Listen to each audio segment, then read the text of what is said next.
अस्सलाम वालेकुम नाज़रीन 2021 जा बेहतरीन ड्रामा दर्दन जो देश ॿियो ॾाढनि जो ॾे त दर्दन जो देश त तमामु जल्द हाणे KTN ते अचण वारो आहे। उन खां पोइ वरी धरती वारनि सीज़न 2 कढी रहिया आहिनि ॾाढनि जे ॾे जी।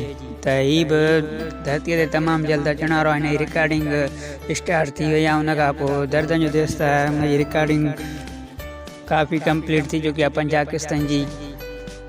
त हिन खे महरम जे करे कुझु रोकियो हुयो। हाणे महरम लहराइण खां पोइ हिन खे KTN ते हलायो वेंदो।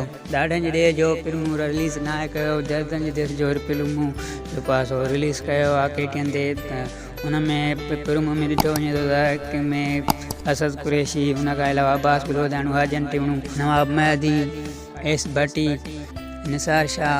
जॾहिं त ॾाढनि जे ॾे में बि काफ़ी उहे ई एक्टर कमु कंदा जेके पहिरीं सीज़न में कमु कयो ऐं हुनजी ड्रामे जी 40 किस्तनि ते आख़िरी किस्त कई वई हुई। त असांजो इहो ख़्यालु आहे त दर्दन जो देश वधीक कामयाबु वेंदो ॾाढनि जे ॾे खां। त वधीक रिलीज़ थियनि ॾिसूं त हीउ ड्रामो कहिड़ो वधीक कामयाबु थो थिए। त इहो ई अची वेंदो।